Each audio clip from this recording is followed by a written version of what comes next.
How we doing, everybody? This is Let's Be Real Brad, and I want to welcome you guys back to the James Bond Tuesdays. And we're going to be starting off with the second James Bond movie in the Eon production series called From Russia with Love. From Russia with Love is another Ian Fleming novel. That was actually the fifth novel, but since this was John F. Kennedy's favorite book, at least one of his favorite books of all time, they had to get this into production. I gotta say, watching this one for the very first time, this is definitely a better upgrade than Dr. No. This movie really set the course of how James Bond movies were going to be going forward. It also presented a lot of inventions that were going to be going forward, such as a pre-title sequence Blofeld character that actually wasn't named in this film, but we're going to find out later in the series who he is, which I personally don't know, but just doing some research. Secret gadget for Bond at least has to have a helicopter sequence, theme song with lyrics, and there's a postscript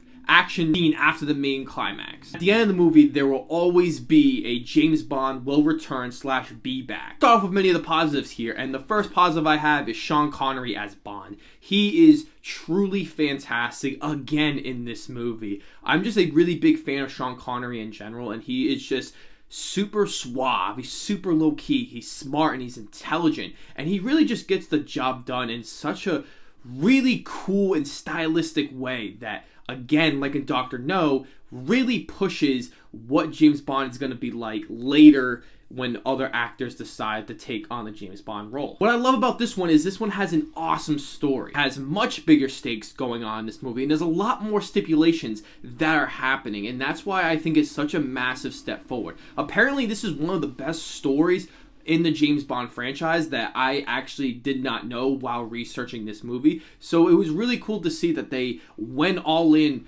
on the story, that they actually barely changed from the original novel. So it seems like a lot of people that were fans of the novel are going to be fans of this movie and vice versa. The music is fantastic as well. John Barry actually takes over the music. He really does make this movie so much more ravishing and just so much fun in this action spy thriller. I'm a big sucker for the James Bond music, and so that is a really big key of making this film work as best as possible. The characters are actually pretty good in this movie. I mean, for a spy movie, of course. We get the introduction of Q, that's played by Desmond Llewellyn, who actually plays as Q for 36 years until his passing in 1999. He's such a cool character that designs all the gadgets and makes everything easier for Bond, and I can't wait to see how they use this character moving forward in the other films. Robert Shaw is also in this movie, who plays an evil assassin from Spectre that is basically an evil James Bond, and he is easily one of the best James Bond villains that many people have stated as well from very big Bond fans. He really does make a match for Bond, going head to head in just some really awesome, great fights throughout the movie. Menacing, he's maniacal, and he's overall cunning at the same time. Action is so far better in this movie, and that is basically due to having the budget doubled for this movie. So now they have better action set pieces, much more location to use, and they actually do a lot more with the action this time around than just being a introduction fun movie. It feels bigger in scope. The fight between Grant, Robert Shaw's character, and Bond is truly one of the best fight scenes in the whole series, according to many fans, and I thought it was truly tremendous. It felt just kind of realistic, didn't feel really choreographed. It felt just a lot of rustling, tussling, and just punching each other and kicking each other and just doing some cool moves at each other. I thought that was really, really cool to see in a movie that came out in the 60s that wasn't necessarily focused on action. The movie does have some negatives, as I really do love this movie, and I think some of the negatives would be that, again, I said this in the last one, that a lot of the Bond women are just sexualized, a lot of them are just sex objects, and of course, the Bond girl in this one has much more of a bigger role, and her character is much better, as I think in the last one. But again, they just are just there for the sake of being there. They don't really add too much. And that is something that I know is part of the Bond tradition. And for me, that doesn't necessarily work, and maybe it gets better throughout the other films. But the movie can also feel very slow, and I think that's really just mainly due to so many action movies and thrillers that have come out in the past 30 years that are just way more entertaining, way more exciting, way over the top, as the 50s and 60s didn't really rely on that. You had these more smaller budgeted dramas and comedies and a lot more of the acting and the talking.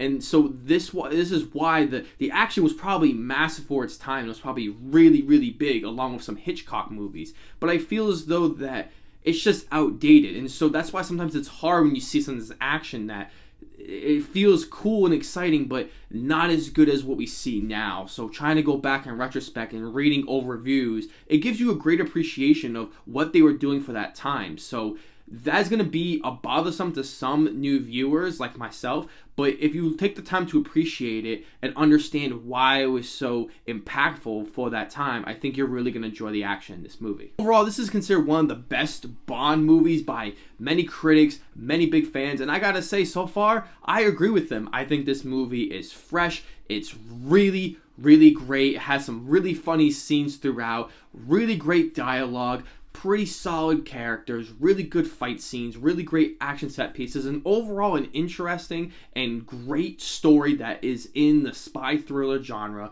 that really makes Bond big again, and it makes you want to go and watch Goldfinger. That is the next one in the series. This movie has tons of great and memorable moments, and it really did create a lot of the conventions that we see in all the Bond films that have lasted for tradition purposes. And so that's why I think this is one of the most influential and best Bond films that I'm so glad I watched. I'm going to give this film an 8 out of 10. Let me know, guys, have you seen From Russia with Love? What is your favorite Bond movie? Or what is your worst Bond movie? I want to hear about it down below in the comments. As always, please like and share the video. Please subscribe if you haven't already. It means the world to me. You guys are liking my videos. Subscribe to my channel. You guys are the best. And as always, I'll see you guys next video.